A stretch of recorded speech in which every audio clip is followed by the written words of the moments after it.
أعوذ بالله من الشيطان الرجيم.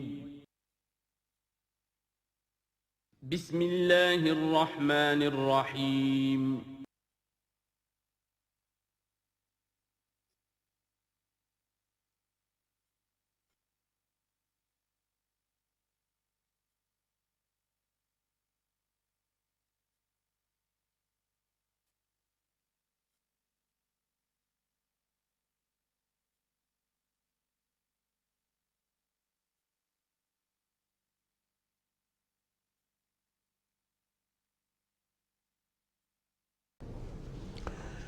الحمدللہ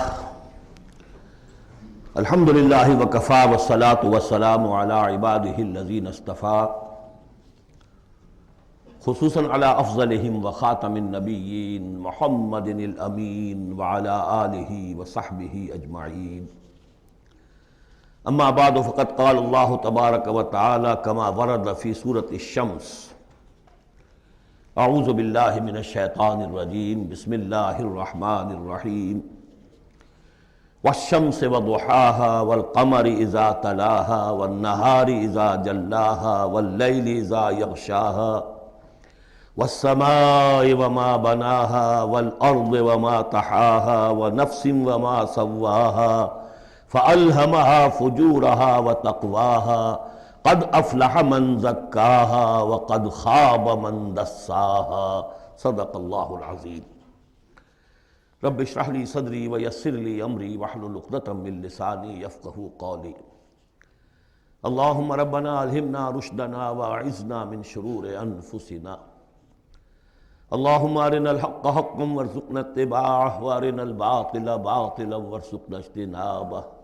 اللہم وفقنا لما تحب وترضى. اللہم زک انفسنا فإنک خیر من زکاہا. اللہم ربنا آنس وحشتنا فی قبورنا وارحمنا بالقرآن العظیم. اللہم اجعلہ لنا اماما ونورا وہدى ورحمہ. اللہم ذکرنا منہ ما نسینا وعلمنا منہ ما جہلنا وارزقنا تلاوتہ آناء اللیل وآناء النہار واجعلہ لنا حجتا یا رب العالمین، آمین. کل میں نے اشارہ کر دیا تھا کہ قرآن حکیم میں سورۃ البلد کے بعد چار جو صورتیں ہیں، ان کو ایک مشترک عنوان ان کے لیے میں نے تجویز کیا ہے: چہار سورہ نور و ظلمت.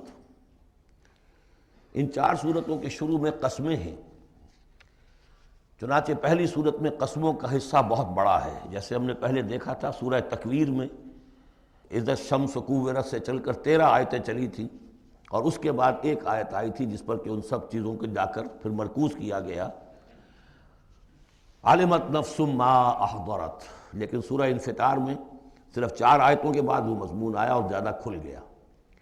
وہی ترتیب یہاں ہے. اس میں یہ دیکھیے کہ 8 آیتیں آئیں گی کہ جس میں قسمیں ہیں، اور 2 آیتوں میں پھر جواب القسم ہے، کس بات پر قسم کھائی گئی ہے، اور وہ بڑا مرکزی مضمون ہے، بنیادی مضمون ہے. اگلی صورت میں سورۃ اللیل میں قسموں والا حصہ کم ہو جائے گا اور وہ بنیادی مرکزی مضمون مزید کھلے گا. پھر اس میں سے جو ایک پہلو ہے اس مضمون کا، وہ پھر اپنے نقطۂ عروج کو پہنچے گا سورۃ الضحیٰ میں. اس طرح تدریجاً یہ مضمون آگے بڑھ کر مکمل ہو رہا ہے. والشمس وضحاها، قسم ہے سورج کی اور اس کی دھوپ کی. والقمر اذا تلاها، اور قسم ہے چاند کی جبکہ وہ اس کے پیچھے آتا ہے. تلاہا، تلا یتلو، پیچھے آنا، فالو کرنا. قرآن مجید کی تلاوت کا لفظ بھی اسی لیے، پڑھنے کے لیے تلاوت کیا ہے کہ آپ اس کے ٹیکسٹ کو فالو کر رہے ہوتے ہیں. بسا اوقات انگلی بھی ساتھ چلتی ہوتی ہے. جو زیادہ ماہر نہیں ہوتے ان کو دیکھا ہوگا کہ وہ کہیں ایسا نہ ہو کہ اس سطر کو چھوڑ کے اس پہ آ جائے، انگلی ساتھ چلاتے ہیں. اور اسی سے پھر یہ کہ اس کا اس قدر معنی پیدا ہو گئے کہ قرآن مجید پڑھنے کا جو حقیقی مقصد ہے اسے فالو کرنا ہے، اس پر عمل کرنا ہے، اس کا اتباع کرنا ہے. اس اعتبار سے بہترین لفظ جو ہے وہ اختیار کیا گیا. لیکن لغوی معنی اس کے کیا ہے؟ کسی کے پیچھے آنا. تو قسم ہے سورج کی اور اس کے دھوپ چڑھنے کی، اور قسم ہے چاند کی جبکہ اس کے پیچھے آتا ہے. والنہار اذا جلاھا، اور قسم ہے دن کی جبکہ وہ اس کو روشن کر دیتا ہے۔ اگرچہ شکل تو یہ ہے کہ سورج سے دن روشن ہوتا ہے، لیکن یہاں اس میں بہت لطیف نکتہ پیدا کیا ہے کہ دن ہوتا ہے تو ہمیں سورج نظر آتا ہے، تو گویا کہ دن نے سورج کو نمایاں کیا ہے، اس لیے کہ آگے اس کا ہم بدن آ رہا ہے وَاللَّيْلِ إِذَا يَغْشَاهَا، اور قسم ہے رات کی جبکہ وہ اس کو یعنی سورج کو ڈھانپ لیتی ہے۔ سورج کو رات نے ڈھانپ لیا، دن نے گویا کہ اس کو نمایاں کر دیا۔ وَالسَّمَاءِ وَمَا بَنَاهَا، اب دیکھیے جوڑے جوڑے آ رہے ہیں یہ سورج اور چاند، دن اور رات۔ وَالسَّمَاءِ وَمَا بَنَاهَا، اور قسم ہے آسمان کی اور جو اسے بنایا، تعمیر کیا۔ وَالْأَرْضِ وَمَا طَحَاهَا، اور قسم ہے زمین کی جبکہ اس کو پھیلا دیا، بچھا دیا، بچھونا بنا دیا۔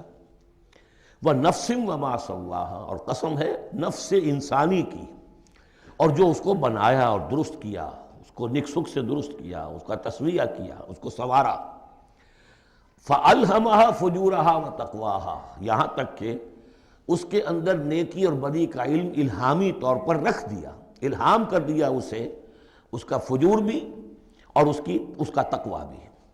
اب یہاں قسم کھائی گئی قد افلح من زکاہا وقد خاب من دساہا، جس نے بھی اپنے نفس کو پاک کر لیا وہ کامیاب ہو گیا، اور جس نے اسے مٹی میں دفن کر دیا وہ ناکام ہو گیا۔ اصل مضمون یہ ہے مرکزی دو آیات کہ انسان کے پاس کوئی ایک امانت ہے، اس کا ایک نفس ہے جو اللہ نے اسے دیا ہے۔ اس نفس کو جس نے پاک کر لیا، سنوار لیا، بنا لیا، جس کے لیے ہم مختلف الفاظ استعمال کرتے رہے ہیں، تعمیر سیرت، تعمیر خودی، کریکٹر بلڈنگ، ایک انسان اپنی شخصیت کو بناتا ہے۔ تو جس نے تو صرف بنانا، لیکن اس کے علاوہ پاک کرنا، بنانا اس معنی میں کہ تمام رذائل سے اس کو پاک کیا جائے اور فضائل سے اسے سنوارا جائے، اسے منور کیا جائے، مزین کیا جائے۔ تو جس نے اپنے نفس کو پاک کر لیا، مزین کر لیا، فضائل سے مرصع کر لیا، مسجع کر لیا، وہ کامیاب ہو گیا۔ خواہ یہاں پر اس کے پاس جائیداد نہ بنی ہو، دولت اس کے پاس جمع نہ ہوئی ہو، دنیا والے اس کو جانتے بھی نہ ہو، وہ غیر معروف آدمی ہو، کچھ بھی ہو، یعنی ایک معیار ہے کامیابی ناکامی کا جو ہم لوگوں کے سامنے رہتا ہے۔ کامیاب کون ہے؟ زیادہ پیسے والا، زیادہ دولت والا، جو زیادہ پروفیشن میں شائن کر گیا، بزنس میں آگے نکل گیا، کسی بھی اعتبار سے۔ لیکن اس میں زور ہے قد افلح من زکاہا، اصل میں کامیابی اور فلاح تو اس کی ہے۔ اور یہ فلاح کے لفظ پر ہم غور کر چکے ہیں سورہ مومنون کے شروع میں، کہ یہی جو انسان کی اندرونی شخصیت ہے، انا یا خودی جسے ہم کہتے ہیں سیلف، جس کو کہ پروفائڈ نے سیلف قرار دیا ہے، اس سیلف کو اپنی اڈ اور لیبیڈو کے تسلط سے آزاد کرانا اور پھر اس کو بلڈ کرنا، اس کو ڈیولپ کرنا، تعمیر خودی، یہی علامہ اقبال کا فلسفہ ہے۔ تو یہ ایسے ہی ہے کہ جیسے کہیں خزانہ تھا، آپ نے کھود کر اس میں سے خزانہ نکالا، تو یہ ہمارا سیلف جو ہے، ہماری خودی جو ہے، یہ بھی در حقیقت ہمارے اس حیوانی وجود کے اندر دفن ہے۔ اس حیوانی وجود کے اندر سے اس کو برآمد کرنا، جیسے کہ آم کی گٹھلی پھٹتی ہے تو اس میں سے دو پتے نکلتے ہیں تو اس سے آم کا درخت بننا شروع ہوتا ہے۔ اسی لیے وہ جو میں نے آپ کو اپنشد کا جملہ بھی سنایا تھا کہ man is in his ignorance identifies himself with the material sheaths which encompass his real self۔ اصل خودی، اصل انا، اصل میں وہ کون ہے؟ یہ میرا وجود ہے، یہ میرا جسم ہے، یہ میرے ہاتھ ہے، یہ میرے پاؤں ہیں، لیکن میرا میں ایک پوزیسو موڈ میں ایک پروناؤن آیا ہے، تو جو پوزیس کر رہا ہے جسم کو کون ہے؟ وہ ایک اس کی اندرونی لطیف شخصیت ہے، اسے انا سے، خودی سے، سیلف سے تعبیر کرتے ہیں، اور در حقیقت وہ عبارت ہے اس روح سے کہ جو اللہ تعالیٰ نے پھونکی ہے اس میں، وَنَفَخْتُ فِيهِ مِن رُوحِي۔ تو اس مٹی کے ڈھیر میں اس روح کو ڈالا گیا ہے، اس کو برآمد کرنا اور اس کو بنانا اور سنوارنا، یہ ہے اصل کام انسان کا۔ جو اس میں کامیاب ہو گیا وہ کامیاب ہو گیا۔ اور دسا یدسو ہم پڑھ چکے ہیں کہ جب کسی شخص کے ہاں اس زمانے میں، اس معاشرے میں کوئی خوشخبری آتی تھی کہ بچی پیدا ہو گئی ہے، تو ایک تو منہ چھپاتا پھرتا تھا وہ کہ بیٹی ہو گئی، میں بیٹی کا باپ شمار ہوں گا، اور سوچتا رہتا تھا کہ اسے میں اپنے پاس رکھوں، ام یدسھا فی التراب، یا اسے جا کے میں مٹی میں دباؤں۔ تو دسا یدسو دبا دینا، تو یہ ہے کہ جس نے اپنی اس خودی کو اسی حیوانی وجود میں دبا دیا، ختم کر دیا، قد خاب من دساہا، وہ ناکام ہو گیا۔ اب اس حقیقت پر ایک تو میں نے آپ کو نوٹ کرایا تھا کل کہ سورۃ الاعلیٰ پڑھتے ہوئے میں نے کہا تھا کہ بعض مضامین جو ہیں جو ان صورتوں میں آ رہے ہیں وہ سورۃ الاعلیٰ میں ان کی اصل جڑ پڑ چکی ہے، اور اس کی آخری 6 آیتیں جو ہیں وہ کیا ہے؟ قد افلح من تزکا وذکر اسم ربہ فصلی بل تؤثرون الحیاۃ الدنیا والآخرۃ خیر وابقی ان ھذا لفی الصحف الاولی صحف ابراہیم وموسیٰ۔ قد افلح من تزکا، جس نے پاکیزگی حاصل کر لی وہ کامیاب ہو گیا۔ یہاں اسے مزید کھولا کہ اس کا برعکس کیا ہے؟ قد افلح من زکاہا وقد خاب من دساہا۔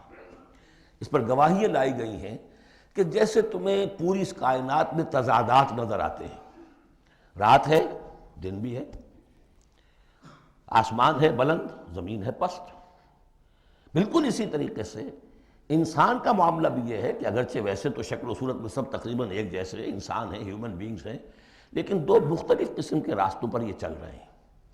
ایک راستہ وہ ہے کہ یہی حیوانی نفسانی خواہشات اور اسی کے اندر پوری زندگی جو ہے گزار دی اور اپنے اس اصل روح ربانی کو، اپنی اصل امانت الہیہ کو دبا دیا، گویا کہ چلتے پھرتی قبر بن گئے۔ اس کے لیے حیوان انسان چل رہا ہے، لیکن وہ انسان جو ہے وہ روحانی وجود اس کا وہ اس کے اندر دفن ہو چکا ہے۔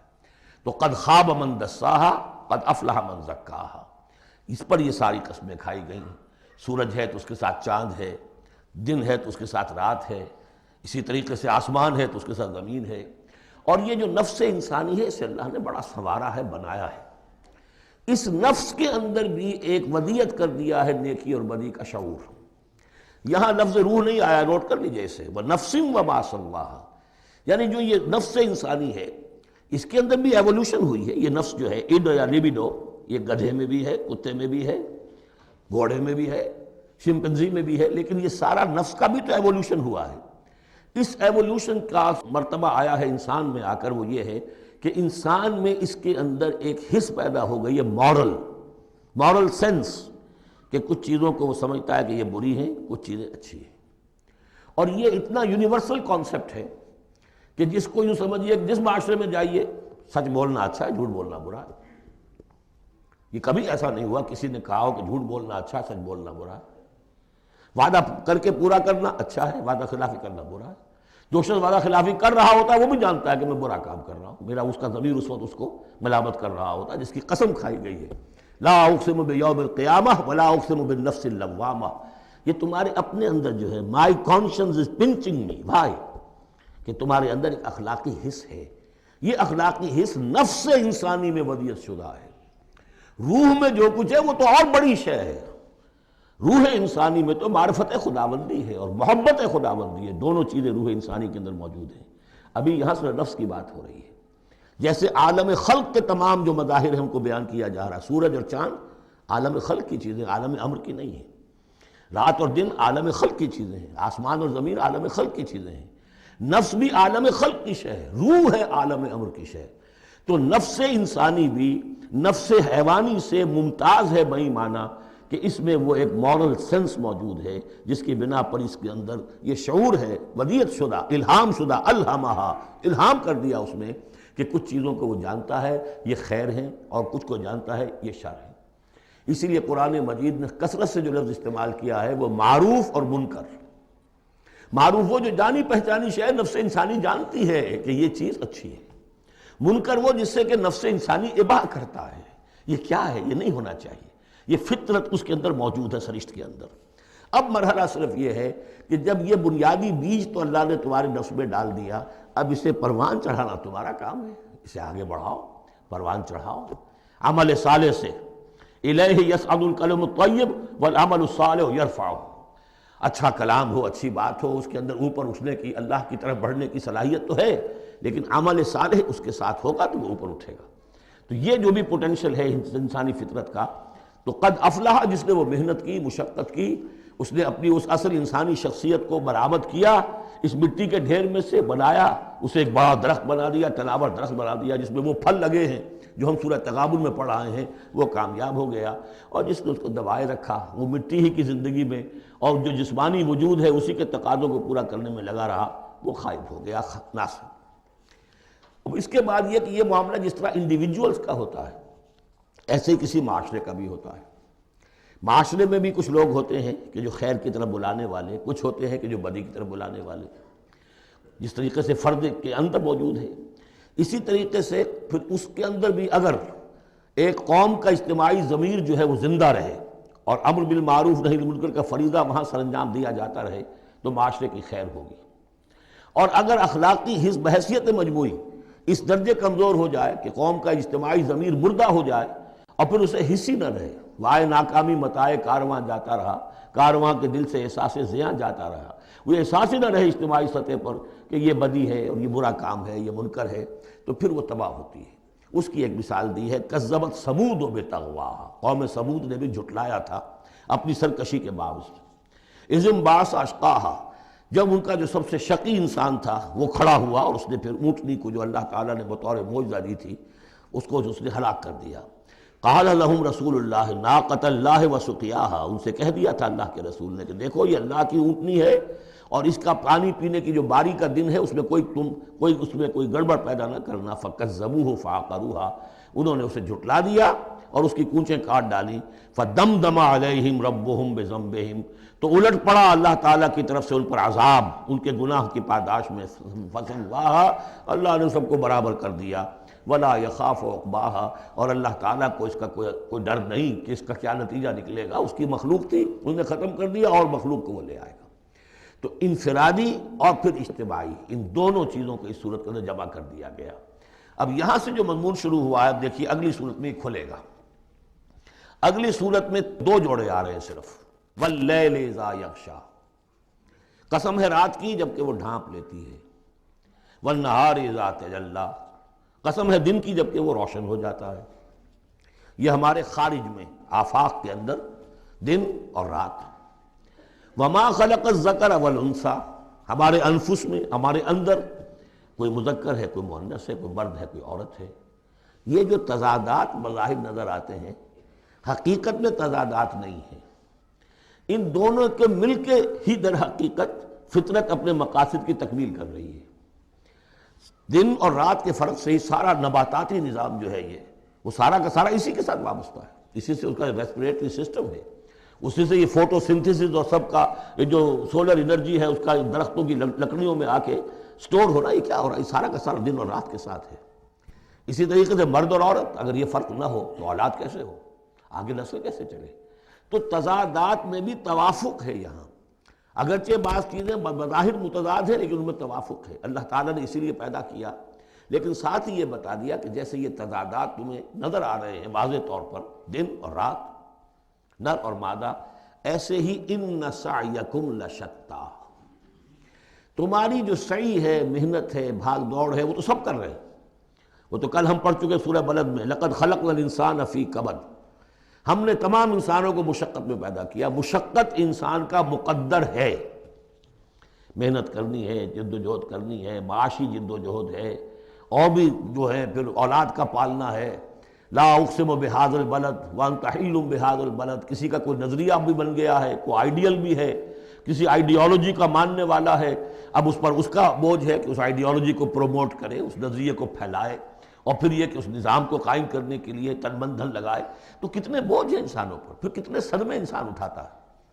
تو فرمایا کہ لا اقسم بہذا البلد وانت حل بہذا البلد ووالد وما ولد لقد خلقنا الانسان فی کبد، مشقت تو ہر ایک کو کرنی ہے، لیکن جو نتیجے نکلتے ہیں مشقت کے وہ بالکل برعکس ہیں، رات اور دن کا سا تضاد ہے ان میں۔ ان سعیکم لشتی، کوئی شخص اس محنت کے نتیجے میں اپنے آپ کو جنت کا مستحق بنا لیتا ہے، کوئی شخص اسی محنت کے نتیجے میں اپنے آپ کو دوزخ کا مستحق بنا لیتا ہے، راستے جدا ہو جاتے ہیں۔ اس کی بڑی پیاری تشریح ایک حدیث میں آئی ہے، حضور نے فرمایا کل نفس یغدو، ہر جان جو ہے صبح جب ہوتی ہے ہر انسان کی، فبائع نفسہا، پھر یہ کہ وہ اپنے نفس کو بیچتا۔ اب کوئی دفتر جا رہا ہے اپنی صلاحیت بیچ رہا ہے، کوئی بیچارہ وہ چونکہ اور کچھ نہیں سیکھ سکا تھا، اینٹیں ڈھو رہا ہے، تعمیر کا جہاں ہو رہی ہے، کوئی کسی چلا رہا ہے، کوئی ہل چلا رہا ہے، کسی کی مشقت، کوئی اپنی جسمانی جو قوت ہے وہ بیچ رہا ہے، کوئی اپنی ذہنی صلاحیت، اپنی ایکسپرٹیز، ڈاکٹر ہے اس نے بڑی مشکل سے فن حاصل کیا ہے، وہ بیٹھ کے فیس لے رہا ہے، لیکن بیچ رہا ہے اپنے آپ کو، اپنا وقت بیچ رہا ہے۔ تو کل نفس یغدو فبائع نفسہ فموتقھا وموبقھا، دن بھر کی محنت کر کے شخص ایک وہ شخص ہے جس نے حلال کو پیش نظر رکھا، حرام سے بچا، جھوٹ نہیں بولا، کسی کو دھوکہ نہیں دیا، کسی کے ساتھ جو ہے بے ایمانی نہیں کی، وہ شام کو آئے گا تو مشقت تو اس نے بھی کی ہے لیکن یہ لے کر آئے گا اللہ کی رحمت۔ دوسرا شخص مشقت اس نے بھی کی ہے، کہیں کم تول دیا تھا، کہیں کم ماپ دیا تھا، کہیں جھوٹ بول دیا تھا، کہیں کسی کی حق تلفی کی تھی، کہیں کسی کی عزت نفس پر حملہ کر دیا تھا، وہ مشقت بھی کر کے آئے گا اور شام کو جہنم کی گٹھڑی لے کر آئے گا اپنے کندھے پر۔ یا وہ نفس کو جہنم سے آزاد کرا کے آیا شام کو، اور یا وہ شام کو جہنم کے عذاب کی ایک گٹھڑی لے آیا ہے۔ تو کل نفس یغدو فبائع نفسہ فموتقھا وموبقھا۔ اب وہ بات ہے، اب یہ اس اعتبار سے سمجھ لیجئے کہ میرے نزدیک قرآن مجید کی اہم ترین یہ صورت ہے۔ ایک راستہ ہے، اس کے 3 اوصاف بیان کیے ہیں۔ اگر یہ 3 اوصاف ہوں گے تو خیر کے راستے پر آدمی بڑھتا چلا جائے گا، اور اگر اس کے برعکس 3 صلاحیتیں ہوں گی تو انسان گرتا چلا جائے گا، شر کی طرف جو ہے وہ اس کا قدم آگے سے آگے بڑھتا چلا جائے گا۔ پہلے 3 اوصاف کون سے ہیں؟ وَاللَّيْلِ إِذَا يَغْشَىٰ وَالنَّهَارِ إِذَا تَجَلَّىٰ وَمَا خَلَقَ الذَّكَرَ وَالْأُنثَىٰ إِنَّ سَعْيَكُمْ لَشَتَّىٰ فَأَمَّا مَنْ أَعْطَىٰ وَاتَّقَىٰ وَصَدَّقَ بِالْحُسْنَىٰ۔ جس شخص میں عطا ہے، جود ہے، سخاوت ہے، کسی کو بھوکا دیکھے تو اگر 1 روٹی ہے تو اس کو بھی بانٹ کر کھا سکے، کسی کو تکلیف میں دیکھے تو اگر اس کے پاس کوئی ہے ایسی چیز جس سے کہ اس کی تکلیف وہ رفع کر سکتا ہو تو دریغ نہ کرے، یہ عطا ہے، جود، عطا، سخاوت۔ فَأَمَّا مَنْ أَعْطَىٰ، پہلی شرط یہ ہے، چونکہ ہم سورہ بلد میں بھی دیکھا ہے کہ وہ جو گھاٹی ہے جس سے گزرنا مشکل ہے، فَلَقْتَحَمَ الْعَقَبَةَ، وہ کون سی گھاٹی تھی؟ فَكُّ رَقَبَةٍ أَوْ إِطْعَامٌ فِي يَوْمٍ ذِي مَسْغَبَةٍ يَتِيمًا ذَا مَقْرَبَةٍ أَوْ مِسْكِينًا ذَا مَتْرَبَةٍ ثُمَّ كَانَ مِنَ الَّذِينَ آمَنُوا وَتَوَاصَوْا بِالصَّبْرِ وَتَوَاصَوْا بِالْمَرْحَمَةِ۔ اس گھاٹی کو عبور کر کے اگر اہل ایمان میں شامل ہوگا تو ابو بکر صدیق بنے گا، عمر فاروق بنے گا، عثمان غنی بنے گا، اور اس گھاٹی کو عبور کیے بغیر کسی وجہ سے اسلام لے آیا، عبداللہ ابن ابی بن جائے گا۔ اگرچہ اس نے بھی کلمہ پڑھا ہے، اس نے بھی کہا ہے اشہد ان لا الہ الا اللہ واشہد ان محمد رسول اللہ، اور وہی کلمہ پڑھا ہے ابو بکر نے اور عمر نے اور عثمان نے اور علی رضی اللہ تعالیٰ عنہ۔ لیکن فرق کیا ہے؟ یہ زمین کچھ اور تھی جس میں بیج پڑا ہے، وہ زمین کچھ اور تھی جس میں بیج پڑا ہے، وہ زمین میں ہل چل چکا تھا۔ تو فرمایا کہ پہلی شے کیا ہے، اور یہ آیت ہم پڑھ چکے ہیں، 4 پارے کی پہلی آیت، لن تنالوا البر حتى تنفقوا مما تحبون، تم نیکی کے مقام تک رسائی حاصل نہیں کر سکتے جب تک کہ خرچ نہ کر سکو اللہ کے لیے اور اللہ کی مخلوق کے لیے، اور وہ چیز کہ جو تمہیں پسند ہو۔ یہ نہیں کہ جو اذکار رفتہ ہو گئی، بیکار ہو گئی، پرانی ہو گئی، دل سے اتر گئی، وہ دے دیا اور پھر سمجھا کہ ہم نے حاتم طائی کی قبر کو لات مار دی ہے، یہ نہیں۔ مما تحبون، نیکی کی گرد کو نہیں پہنچ سکتے، لن تنالوا البر حتى تنفقوا مما تحبون۔ تو پہلی شرط ہے اعطاء، دوسرا ہے واتقا۔ واتقا کیا ہے؟ وہی اخلاقی حس جو ہے وہ اگر بیدار ہے، نتیجہ کیا نکلے گا کہ وہ پھر نیکی کرنا چاہے گا، بدی سے بچے گا۔ وہی فَأَلْهَمَهَا فُجُورَهَا وَتَقْوَاهَا، اگر یہ حس مر نہیں گئی ہے، یہ دفن نہیں ہو گئی ہے، اس کے اوپر حوث جو ہے اس کا غلبہ نہیں ہو گیا ہے، کوئی اور غلط جو ہے انسان کا رجحان اس نے اسے دبا کر نہیں رکھ دیا ہے، تو تقا اس کے اندر ہوگا، میں کسی کا دل نہ دکھا دوں، میں کسی کا حق نہ مار لوں، اس کے اندر ایک احساس ذمہ داری جو ہے وہ موجود رہے گا۔ اور تیسری شرط وصدق بالحسنى، جو بھی اچھی بات اس کے سامنے رکھی جائے اور اس کا دل گواہی دے دے کہ ہاں بات ٹھیک ہے، فوراً قبول کرے، تصدیق کرے۔ اس وقت یہ نہ کرے کہ یہ میں اگر مان لوں گا تو فلاں چیز چھوڑنی پڑ جائے گی، یہ اگر مان لوں گا تو فلاں کام کرنا پڑ جائے گا، یہ اگر مان لوں گا تو فلاں شخص ناراض ہو جائے گا، یہ اگر مان لوں گا تو مجھے یہ نقصان ہو جائے گا۔ اگر یہ سوچ کر رک گیا تو فیل ہو جائے گا۔ بلکہ یہ کہ جب دل نے گواہی دے دی کہ ہاں ٹھیک ہے، حق ہے، صحیح ہے، فوراً کہو دیکھیے جی آپ کی یہ بات، یعنی اس کو سمجھیے پریکٹیکلی، اگر آپ کسی بحثی میں بھی مبتلا ہو گئے کسی کے ساتھ، اور پھر یہ ہے کہ آپ نے کسی وقت محسوس بھی کر لیا کہ پلڑا اس کا بھاری ہے، بات اس کی صحیح ہے، لیکن ایک یہ کہ اڑے ہوئے، اب کیسے مان لوں میں کہ میں ہار گیا۔ ایک یہ کہ شخص کہ ٹھیک ہے صاحب آپ کی یہ بات مجھے بالکل دل کو لگی ہے، ٹھیک ہے، ابھی اور غور کریں گے، سوچیں گے، چلیں گے آگے اور اس مسئلے، لیکن یہ بات آپ کی ٹھیک ہے۔ اس سے انسان کے اندر جو ہے پھر وہ ہم آہنگی پیدا ہوتی ہے، بات آگے بڑھتی ہے۔ لیکن یہاں سمجھ لیجیے کہ بنیادی طور پر یہ تین اوصاف ہیں. فاما من آتا، بخل نہ ہو، اتقا اور اس کے اندر یہ اخلاقی حس بیدار ہو.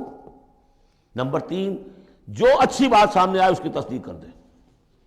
فَسَنُيَسِّرُهُ لِلْيُسْرَىٰ، تو ہوتے ہوتے ہم آسانی سے، اب یہ لفظ بھی آ چکا تھا سورہ علق میں، وَنُيَسِّرُكَ لِلْيُسْرَىٰ، میں نے کہا تھا اس لفظ کو یہاں نوٹ کر لیجئے اور یہیں سے یہ بات آگے کھلے گی.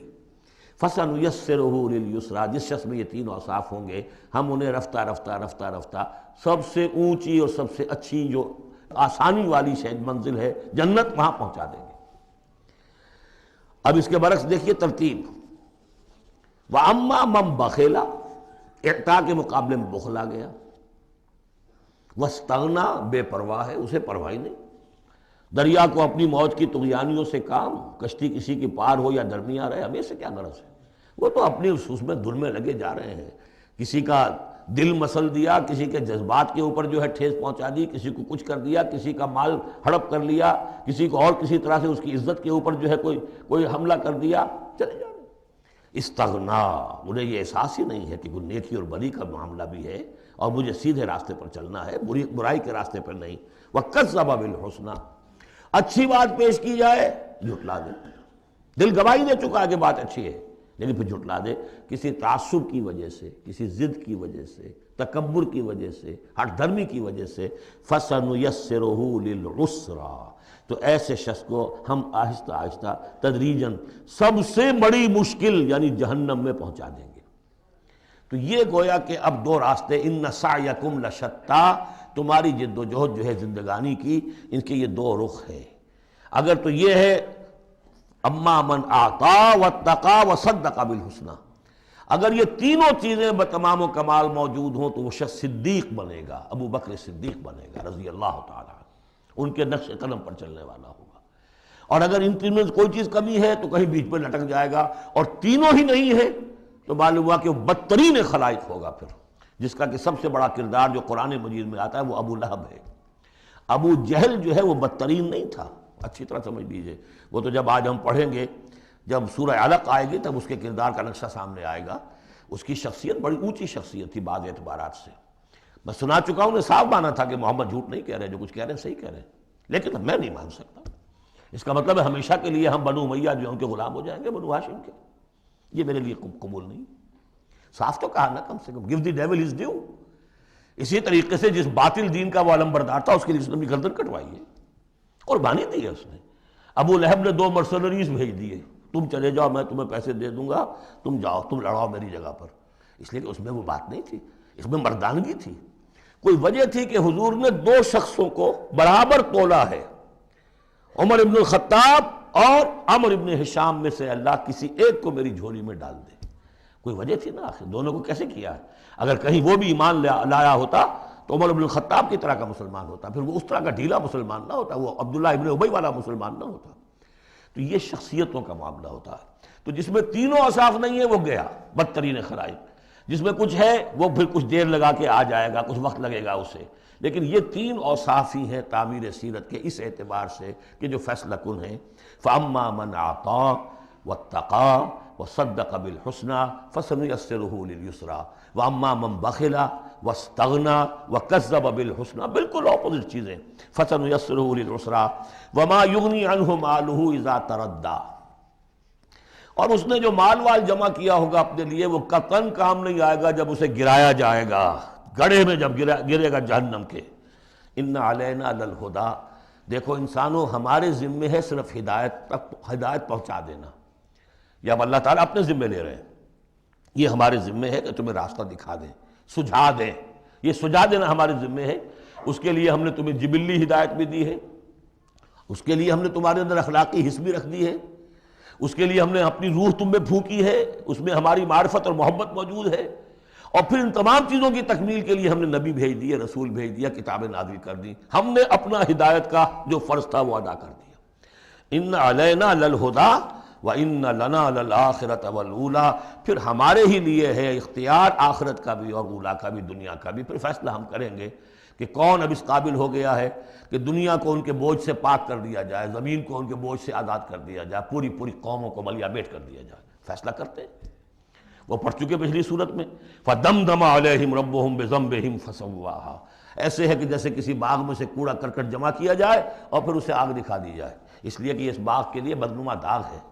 اب تو یہ کہ وہ انسان جو ہے کہ جو پھر اس حد تک ہدایت کے واضح ہو جانے کے بعد کہ نبی آ گیا، کتاب آ گئی اور اس نے ماڈل پیش کر دیا اپنی زندگی کے اندر، پھر بھی نہیں مانا، تو پھر یہ جو بھی فیصلہ ہے وہ ہم کرتے ہیں۔ فَأَنذَرْتُكُمْ نَارًا تَلَظَّىٰ، دیکھو میں نے تمہیں خبردار کر دیا اس آگ سے جو بھڑک رہی ہے اور وہ منتظر ہے۔ لا یصلاھا، ہم دیکھ چکے ہیں کئی جگہ آیا ہے کہ وہ تو دھاڑ رہی ہے بھوکے شیر کی طرح، اسے تو چاہیے اپنی خوراک۔ لا یصلاھا الا الاشقی، نہیں پڑے گا اس میں مگر وہی جو بہت ہی بدبخت ہے۔ کیوں؟ کم بدبخت تو اگر ہوتا معاملہ تو اور ہوتا، یہ محمد کے آنے کے بعد بھی صلی اللہ علیہ وسلم جس کی حقیقت نظر نہیں آئی، تو اس سے بڑا بدبخت تو کوئی ہے ہی نہیں۔ اس لیے کہ اگر کچھ اندھیرا ہو، کچھ روشنی ہو، آدمی ٹھوکر کھا جائے، چلیے بھائی کچھ اندھیرا بھی تھا، جھٹپٹا تھا، پوری روشنی نہیں تھی، نصف النہار پر سورج چمک رہا ہو اور آپ ٹھوکر کھائیں تو پھر قصور کس کا ہے؟ تو آپ کا ہے۔ اس اعتبار سے اب بعثت محمدی کے بعد صلی اللہ علیہ وسلم جس شخص نے اپنے آپ کو محروم رکھا وہ اشقا ہے۔ لا یصلاھا الا الاشقی الذی کذب وتولی، جس نے جھٹلایا ہے اور منہ پھیر لیا ہے۔ وَسَيُجَنَّبُهَا الْأَتْقَى، اور ہم بچا دیں گے یا بچا دیا جائے گا اس سے جو بہت ہی متقی ہے۔ اس آیت کے بارے میں تقریباً کنسنسس ہے کہ یہاں مراد حضرت ابوبکر رضی اللہ تعالیٰ عنہ۔ اتقا، وہ تینوں صفات بتمام و کمال جس میں تھے وہ ابوبکر تھے۔ یہی وجہ ہے کہ تصدیق بالحسنہ میں ایک لحظہ نہیں لگا۔ حضور فرماتے ہیں کہ میں نے جس کے سامنے بھی اپنی نبوت کی دعوت رکھی اس نے ضرور کچھ نہ کچھ توقف کیا، سوچا، سوائے ابوبکر کے کہ ایک لحظے کا توقف نہیں کیا۔ اور ان کی شخصیت کے اندر وہی چیزیں موجود تھیں، غریبوں کے اوپر شفقت تھی، نیکی کی، اور بنیادی طور پر وہ موحد تھے، انہوں نے کبھی بت پرستی اختیار نہیں کی زندگی میں، تو وہ صلاحیت جو ہے تقویٰ بھی تھا، اعطاء بھی تھا، خرچ کرنے کی صلاحیت تھی۔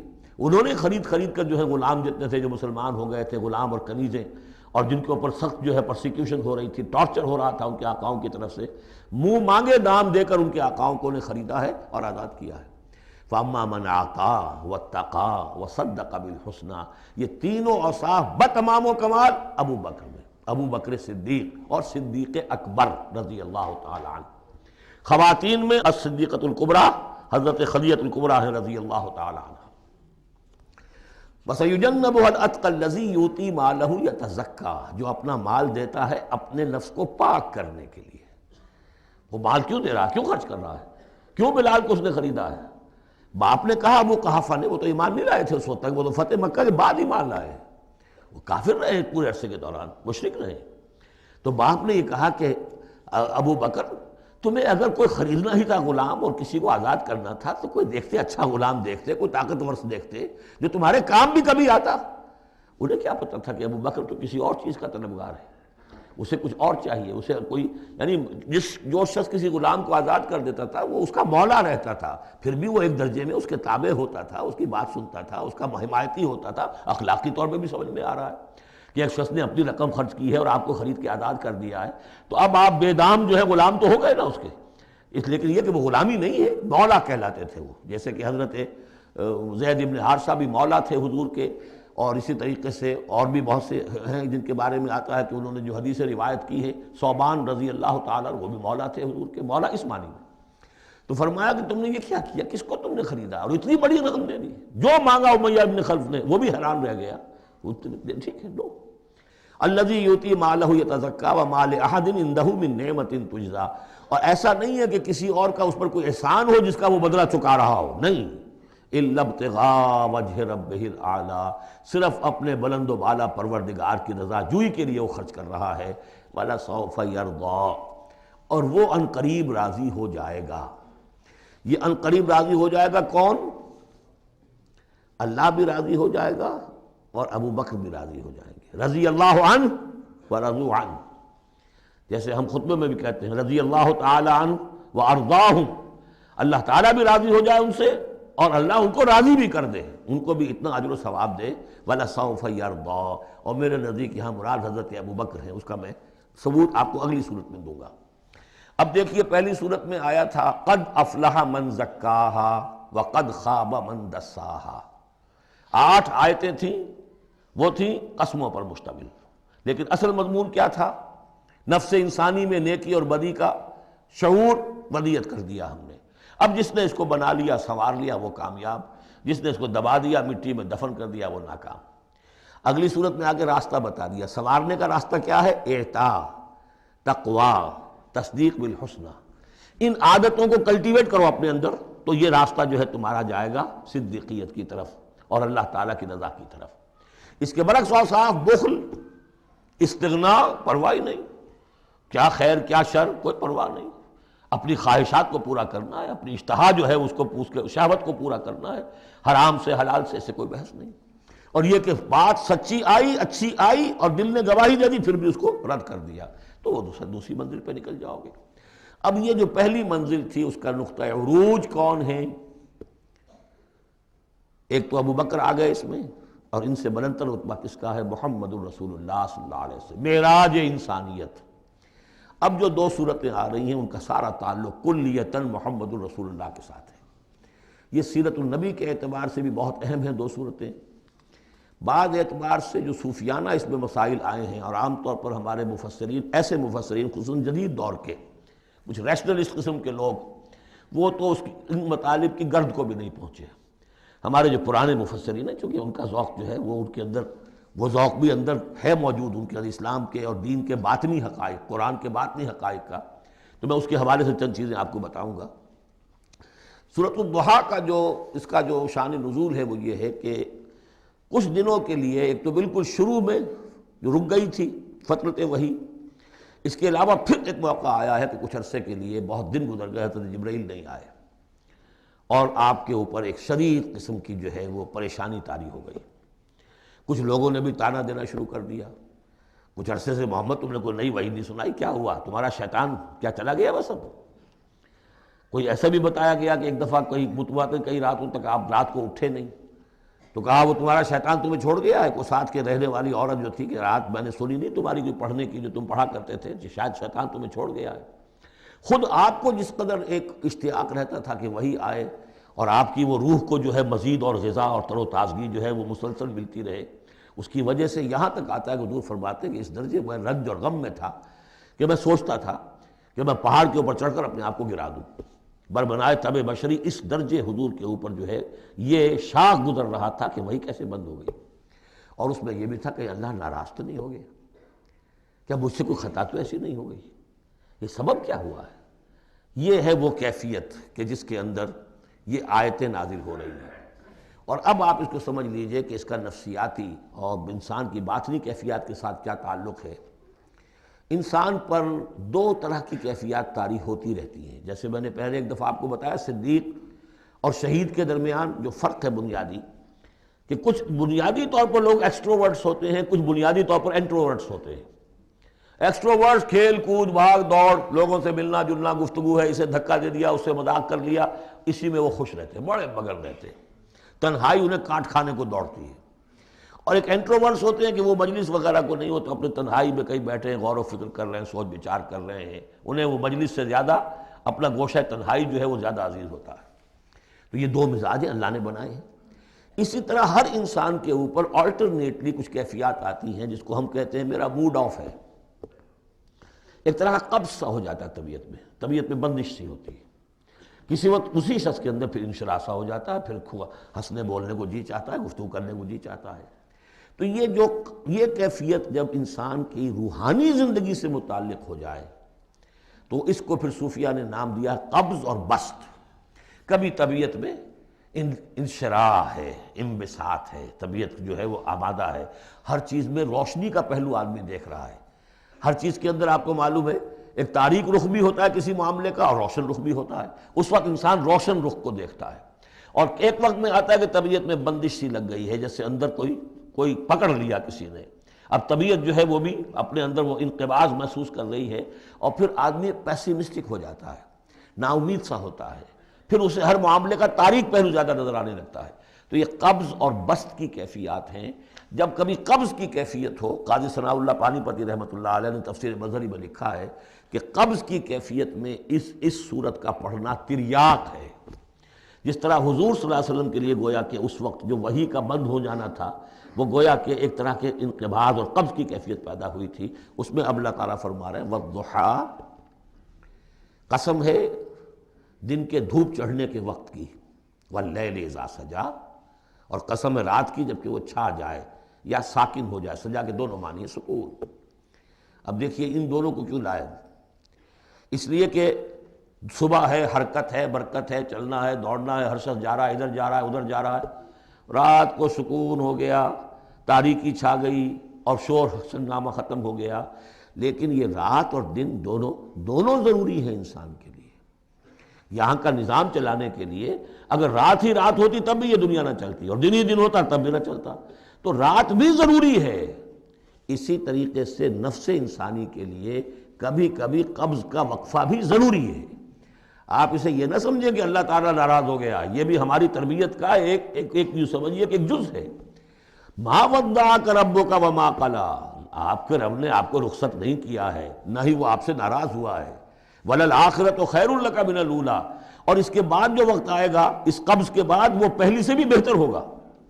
اور میں حیران ہوتا ہوں کہ کیسے غالب نے وہ بات کہی ہے کہ جو بالکل ترجمانی ہے اس کی، رکتی ہے میری تباہ تو ہوتی ہے رواں اور، یعنی یہ کہ جب میری طبیعت کے اوپر کبھی کبھی رکاوٹ سی آ جاتی ہے، اب شعر جو ہیں اچھے نازل نہیں ہو رہے، لیکن جب وہ رکاوٹ سے میں نکلتا ہوں، اس قبض سے نکلتا ہوں، رکتی ہے میری تباہ تو ہوتی ہے رواں اور، اس لیے کہ اس قبض کے بعد جب مرحلہ آتا ہے انبساط کا اور انشراح کا، تو وہ ایک قدم آگے ہوتا ہے آدمی، اس پہلی کیفیت سے ایک درجہ جو ہے اس کا بڑھ چکا ہوتا ہے۔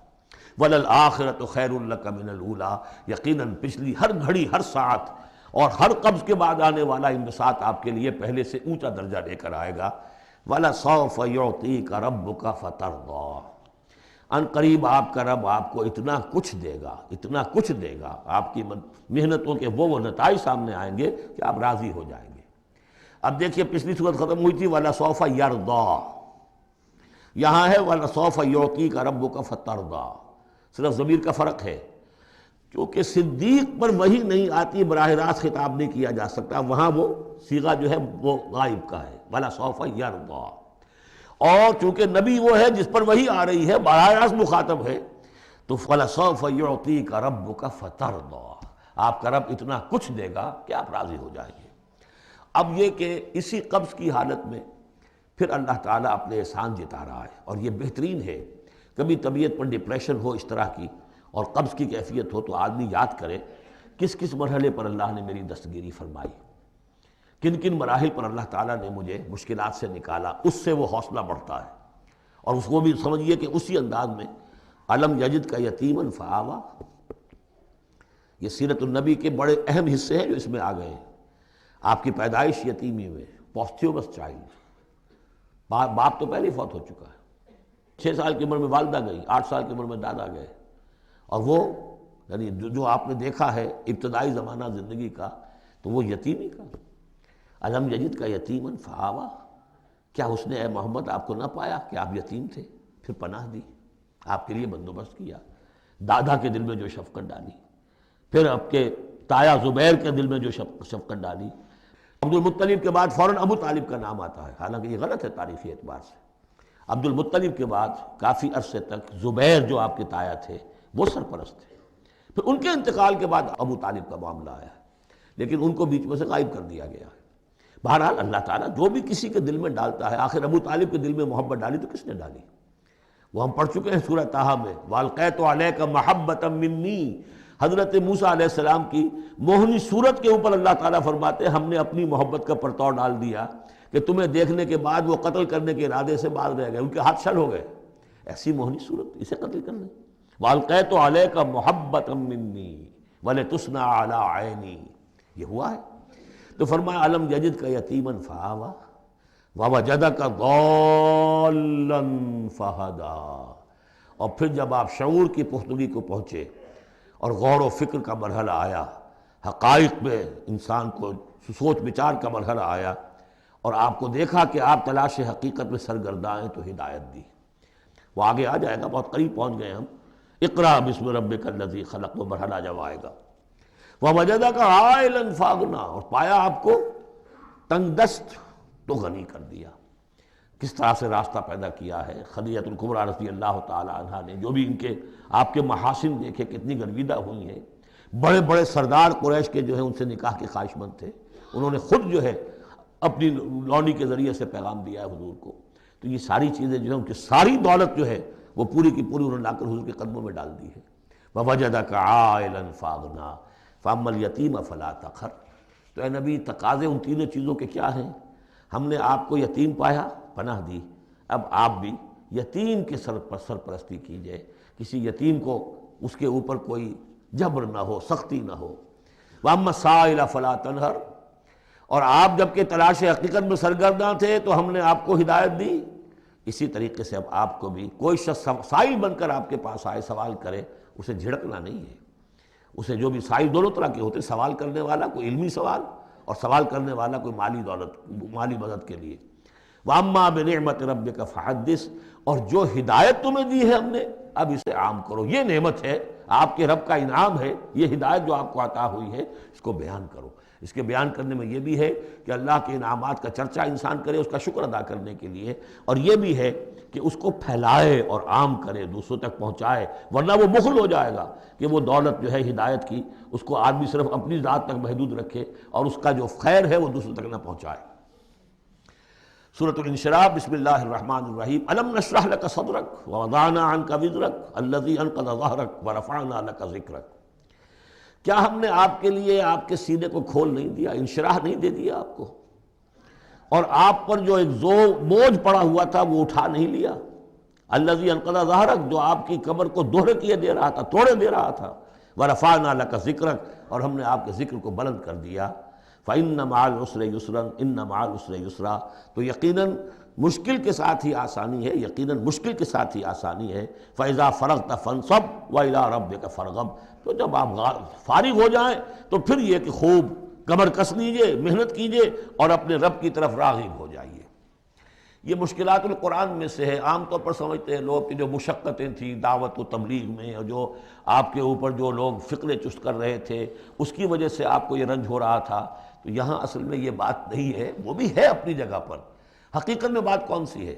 اور کیونکہ یہ بھی معلوم ہے کہ یہ بالکل ابتدائی زمانے کی صورتیں ہیں، لہذا اس دور میں تو ابھی اس طریقے کا جو ہے کوئی بہت زیادہ پرسیکیوشن بھی نہیں تھی، بہت زیادہ مخالفت بھی نہیں تھی، اس سے کہیں زیادہ بڑے مراحل سے آپ کو گزرنا پڑا ہے۔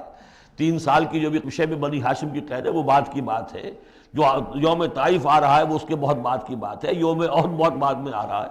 یہ اصل میں کیا ہے، جس شخص کو اللہ تعالیٰ نبوت دیتا ہے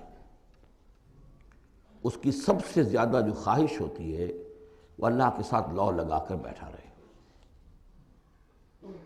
اور رسالت کا فریضہ ایسا ہے کہ جاؤ خلق خدا کو ہدایت کا راستہ دکھاؤ۔ اب کہاں وہ کیفیت، دن ڈھونڈتا ہے پھر وہی فرصت کے رات دن بیٹھے رہے تصور جانا کیے ہوئے، کہاں اللہ کی طرف رخ کر کے اللہ کا بندہ کھڑا ہے رات کے وقت، کیا اس کی کیفیت ہے، اس کے قلب کی، اس کی روح کی کیا انشراح ہے، کیا انبساط ہے، کن بلندیوں پر اس وقت وہ ہے، کس روحانی وسعتوں کے اندر جو ہے وہ اس وقت تیراکی کر رہا ہے۔ اور کب جا رہے کسی نے کہہ دیا پاگل ہے، کسی نے کہہ دیا کہ یہ تو مجنون ہے، دیکھو ذرا یہی شخص ہے جو کہتا ہے آپ کے معبودوں کو کہ یہ غلط ہے۔ اب اس کا ایک تقدر ہو رہا ہے دل کے اوپر، کہاں وہ کیفیت۔ علامہ اقبال نے اسے لکھا ہے، 4th لیکچر ہے ان کا جو خطبات میں سے، شیخ عبدالقدوس گنگوہی رحمۃ اللہ علیہ کا قول دیا ہے۔ وہ کہیں کسی کیفیت میں بیٹھے ہوئے تھے اسی طرح مراقبے میں، اچانک اقامت کی آواز آ گئی، اب جماعت کھڑی ہو رہی ہے، تو وہ آ رہا کھڑا ہونا ہے، وہ تو نماز میں تو جانا ہے، تو کہا کیا، جھنجھلا کر کہا، حضوری سے نکال کر دربانی میں کھڑا کر دیا۔ اس وقت جس مراقبے کی کیفیت میں تھا وہ تو حضوری کی کیفیت مجھے حاصل تھی، اب میں دربانی میں آ گیا ہوں یہاں پر۔ نماز تو آپ پڑھیں گے تو امام کے پیچھے پڑھیں گے، اس نے کہا اللہ اکبر تو کرنا ہی ہے رکوع، چاہے ابھی آپ کے دل چاہ رہا ہے اور قرآن پڑھا جائے تو کیسے ہوگا، تو اس کا حکم ماننا آپ نے۔ آپ چاہ رہے ہیں سجدے میں پڑے رہے ہیں ابھی سر نہ اٹھائیں، لیکن وہ تو کہے گا اللہ اکبر، تو وہ سر آپ نے اٹھانا ہی ہے۔ تو وہ ایک اور نظام ہے، وہ نظام با جماعت ہے، اس سے ایک جماعت کی تشکیل جو ہے وہ مطلوب ہے، اور ایک ہے انسان کا اپنا روحانی طرف ہو، اس کے کچھ اور تقاضے ہوتے ہیں۔ تو جیسے حضرت موسیٰ سے کہا گیا ہر دفعہ آپ نے دیکھا اذهب الى فرعون انه طغى، اور وہ اگر وہیں پر رہتے ڈیرا لگا دیتے، ہر وقت گفتگو ہو رہی ہے، مخاطبہ مکالمہ مل رہا ہے، تو جو لذت اس میں تھی، اس کے اندر جو ہے وہ جو مشقت ہے وہ یہ تھی۔ رفتہ رفتہ پھر آپ کا مزاج اس کا خوگر ہوا ہے، اور پھر یہ کہ جب اللہ تعالیٰ نے اس میں بہت سے لوگوں کو بھی شامل کر دیا، پھر وہ جو تسکین پیدا ہوئی کہ ایک شخص وہ ہوتا ہے جو اکیلا، اس کو مولانا روم نے بڑی خوبصورتی سے بارش کا ایک بتایا ہے مثال، کہ بارش میں ایک مرحلہ ہوتا ہے کہ سمندر سے بخارات اوپر جا رہے ہیں، نہایت صاف شفاف، اس میں تو کوئی قدورت نہیں ہوتی، وہ تو ڈسٹلڈ واٹر جا رہا ہے، وہ اوپر گیا، پھر وہ گیا، اس نے بارش کی شکل اختیار کی، جب بارش کو بن کر وہ گرا ہے تو اس نے اب فضا کو بھی دھو دیا، تو فضا کی قدورت اپنے اندر لی نا، فضا کو صاف کر کے وہ آیا نیچے، زمین کا بھی گند صاف کرتا ہے، صاف کر کے اور وہ گند لے کے دریا میں شامل ہوا، اور پھر گیا اور سمندر میں جا کر گند اس نے وہاں چھوڑا، پھر وہ پاک ہو کر صاف ہو کر بڑی ہی یعنی لطیف شکل میں پھر یہ ہو رہی ہے، یہ ہے ایک سیر الی اللہ، اللہ کی طرف بڑھا جا رہا ہے۔ رات کو اللہ کا بندہ کھڑا ہے اور اللہ سے مناجات ہو رہی ہے، یہ وہ ہے بخارات کا اوپر اٹھنا، نہایت پاکیزہ لطیف کیفیت۔ اور جب آپ آئے ہیں تو بارش کے مانند ہیں، اب آپ دھو رہے ہیں، تو جو دھو رہے ہیں اس سے خود اپنے آپ کو بھی تقدر ہوتا ہے، کسی نے کچھ کہہ دیا، کسی نے کچھ کہہ دیا، کسی نے کچھ کہہ دیا، کسی نے فقرہ چست کر دیا، اب آپ کو ضرورت ہے کہ پھر ذرا اپنے آپ کو بھی صاف کریں دوبارہ، پھر رات کو کھڑے ہو جائیں۔ سیر الی اللہ، سیر فی اللہ، سیر عن اللہ الی اللہ، یہ جو ہے جو تبلیغ کا اور فریضہ رسالت ہے، یہ بھی سیر الی اللہ ہے نتیجے کے اعتبار سے، لیکن اس وقت عن اللہ ہے، اللہ کی طرف تو پشت ہو گئی۔ اب دیکھیے جب آپ نماز میں کھڑے ہیں تو رخ کدھر ہے؟ اللہ کی طرف، جا رہے ہیں تبلیغ کے لیے تو اللہ کی طرف تو پشت ہو گئی، اب تو آپ جا رہے ہیں تو خلق کی طرف آپ کا رخ ہے، اللہ کی طرف تو پشت ہے۔ اس حوالے سے وہ عروج ہے، یہ نزول ہے، اور یہ نزول جو ہے یہ بڑا شاق گزرتا ہے کسی ایسے شخص پر جسے عروج کی لذت حاصل ہو گئی ہو۔ یہ ہے وہ سختی، الم نشرح لک صدرک ووضعنا عنک وزرک الذی انقض ظہرک ورفعنا لک ذکرک فإن مع العسر یسرا ان مع العسر یسرا فإذا فرغت فانصب۔ اے نبی وہ وقت آ جائے گا، آپ اپنے اس فرض منصبی سے جب فارغ ہو جائیں گے، جب اللہ کا دین غالب آ جائے گا، پھر آپ یکسو ہو کر وہ جو آخر میں آیا اذا جاء نصر اللہ والفتح ورأیت الناس يدخلون فی دین اللہ افواجا فسبح بحمد ربک واستغفر انہ کان توابا، پھر آپ ہمہ وقت اسی کام میں لگ جائیے۔ اور اسی لیے حضور نے اس وقت آخری فیصلہ کیا، اللہم فی الرفیق الاعلی، بس اب میں فارغ ہوا اور اب میں مزید تاخیر نہیں چاہتا۔ حالانکہ نبیوں کو یہ آپشن ملتا ہے، اگر آپ ابھی چاہیں تو اور رہ سکتے ہیں دنیا میں، یہ آپشن ملا ہے۔ چنانچہ حضور نے اپنے مرض وفات میں جو خبر دی آ کر، جب آپ نے نماز پڑھائی ہے، بیماری میں ذرا سی کمی ہوئی تھی، باہر آپ آئے ہیں، حضرت ابوبکر نماز پڑھا رہے تھے، حضرت ابوبکر کے پاس جا کر آپ جو ہے بیٹھ گئے۔ اب حضرت ابوبکر جو ہے وہ اقتداء کر رہے ہیں حضور کی، اور پوری جماعت کر رہی ہے اقتداء حضرت ابوبکر کی۔ یہ نماز ہے، آخری باجماعت نماز۔ اس میں حضور نے فرمایا اللہ نے اپنے بندے کو ایک آپشن دی ہے، ایک اختیار دیا ہے، وہ چاہے تو، اب جو ایگزیکٹ الفاظ یاد نہیں ہے، نتیجہ اس کا یہی ہے کہ چاہے تو ابھی دنیا میں اور رہے۔ تو بندے نے اللہ کو قبول کر لیا ہے۔ حضرت ابوبکر رو پڑے، اور لوگ حیران ہوئے، رو کیوں رہے یہ تو کوئی بات ایسی ہے نہیں۔ ان کی سمجھ میں آ گیا تھا کہ آپ نے اپنے انتقال کی خبر کر ہمیں دے دی ہے۔ تو یہ فیصلہ اللہم فی الرفیق الاعلی، یہ جو شاخ گزر رہا تھا نا، یہ جو دنیا کے اندر معاملہ دعوت و تبلیغ، یہ اس روحانی جو ربط ہوتا ہے اللہ کے ساتھ، اس کے اعتبار سے اس میں رکھنا پڑتا ہے، کہاں وہ کیفیت، کہاں یہ کیفیت۔ اور اس کی وجہ سے جلدی آپ نے فرمائی، میں سمجھتا ہوں کہ اگر ابھی جو لوگ، یہ اتنا عظیم انقلاب برپا ہوا تھا عرب میں، اور یہ رأیت الناس يدخلون فی دین اللہ افواجا، ان کی ابھی بڑی تربیت کی ضرورت تھی۔ یہ تربیت کے مراحل ابھی ان کے پورے نہیں ہوئے تھے۔ یہ تو صرف مکے اور مدینے کے لوگ تھے جو آپ کی تربیت سے اس طریقے سے بہرہ اندوز ہوئے اور ان مستفید ہوئے۔ یہ جو پورا عرب جو ہے ایمان لے آیا، اور ان کو تو آپ کی تربیت کا ابھی وقت نہیں ملا۔ بہرحال جب یہ کام ہو چکے گا اے محمد، تو بس پھر آپ ہمہ وقت اللہ کی طرف متوجہ ہو جائیے۔ سورۃ التین، بسم اللہ الرحمن الرحیم۔ یہ سورت بھی نفسیاتی فلسفیاتی اعتبار سے بہت اونچی ہے، اور وہ کیا ہے سمجھ لیجئے۔ جب کبھی اللہ کا بندہ کوئی جس کی اخلاقی حس بیدار ہو، بات وہیں سے چل رہی ہے، اخلاقی حس، الہمہا فجورہا و تقواہا، وہ اگر کسی بگڑے ہوئے معاشرے میں بیٹھ کے دیکھتا ہے کہ ہر جگہ پر خود غرضی ہے، ظلم ہے، ہر جگہ پر ہم دیکھ رہے ہیں جھوٹ ہے، دھوکہ ہے، فریب ہے، زیادہ بیان کرنے کی ضرورت ہی نہیں، خود ہمارا جو معاشرہ ہے اس کی بہت بڑی مثال موجود ہے، شاید بڑی ہی نمائندہ جو مثال ہے دنیا کے اندر اس چیز کی، اس پہ کوئی غور کر رہا ہے تو غور کر کے بالآخر بسا اوقات انسان اس درجے پر پہنچتا ہے کہ انسان ہے ہی بہت حقیر اور بہت گندی مخلوق، اس میں خیر ہے ہی نہیں، خیر کا کوئی پہلو نہیں۔ اور یہ میں آپ سے عرض کر دوں، آج کے سارے جو ماہرین نفسیات ہیں ان سب کا حاصل یہی ہے کہ انسان میں کوئی اعلیٰ شے ہے ہی نہیں، یا پیٹ ہے، یا اس کی شہوت ہے، یا حب تفوق ہے، یا اینیمل انسٹنکٹس ہے، کسی خیر کا مجھے کسی بھی جو بھی ہو آپ کا سائیکالوجسٹ کو بتا دیجئے کہ وہ کسی خیر کا بھی آپ کے اندر کوئی سراغ لگا کر بتا سکے۔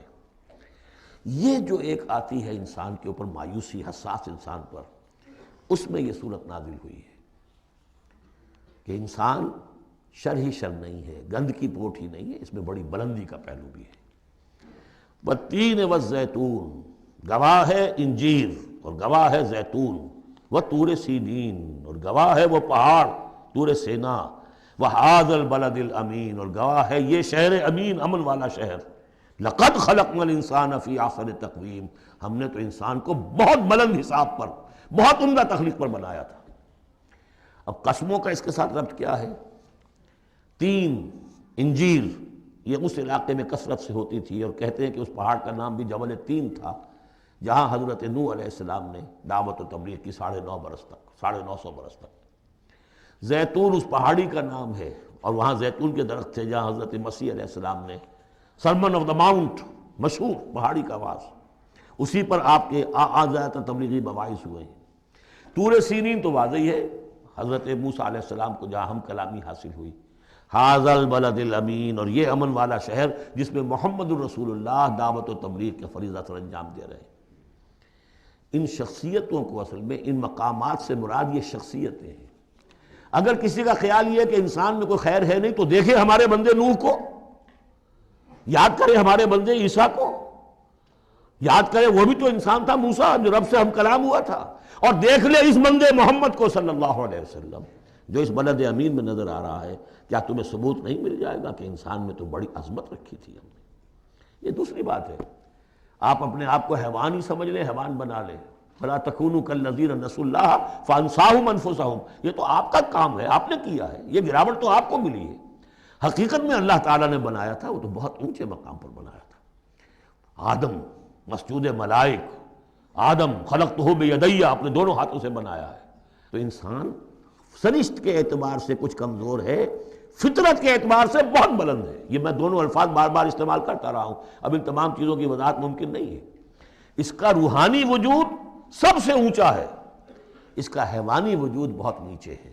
اصل میں اس حیوانی وجود میں آ کر یہ نیچے چلا گیا ہے۔ والتین والزیتون وطور سینین وھذا البلد الامین لقد خلقنا الانسان فی احسن تقویم، ہم نے انسان کو بنایا تھا بہترین حساب سے۔ ثم رددناہ اسفل سافلین، اب اسے اس جسد حیوانی میں ڈال کر در حقیقت نیچے پہنچا دیا گیا ہے۔ تو اب کیا کرنا ہوگا؟ اب اوپر اٹھنا ہوگا۔ اوپر اٹھنے کے لیے محنت کرنی پڑتی ہے۔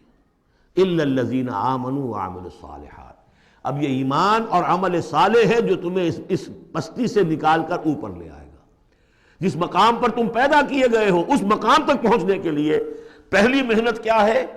آپ کے شعور اور ذہن کی آزمائش ہے کہ اللہ کو پہچانتے ہو یا نہیں، اور دوسری محنت عمل صالح ہے۔ الا الذین آمنوا وعملوا الصالحات فلہم اجر غیر ممنون، تو ان کے لیے تو اجر و ثواب ہوگا جو اس کا سلسلہ کبھی منقطع ہی نہیں ہوگا۔ فما یکذبک بعد بالدین، اب اس کے ساتھ ہی ایک بات ایسی جوڑ دی کہ اگر تمہیں بھی نظر آ رہا ہے کہ کچھ لوگ بلند ہیں، کچھ پست ہیں، کچھ گھٹیا ہیں، کچھ بڑھیا ہیں، تو سوال یہ کہ اس کا کوئی نتیجہ بھی نکلنا چاہیے کہ نہیں؟ پھر کیا چیز ہے جو تمہیں آمادہ کرتی ہے جزا و سزا کے انکار پر؟ الیس اللہ باحکم الحاکمین، کیا اللہ تعالیٰ تمام حاکموں سے بڑا حاکم نہیں ہے؟ تو کیا کوئی حاکم ایسا بھی تم نے دیکھا کہ جو اپنے نیکوکار بندوں کو اور اپنے غداروں کو اور اپنے باغیوں کو ایک جیسا کر دے؟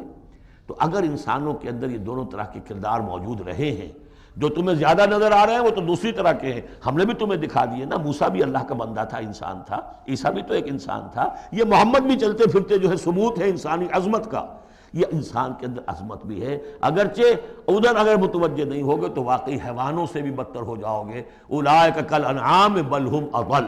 بارک اللہ لی ولکم فی القرآن العظیم ونفعنی وإیاکم بالآیات والذکر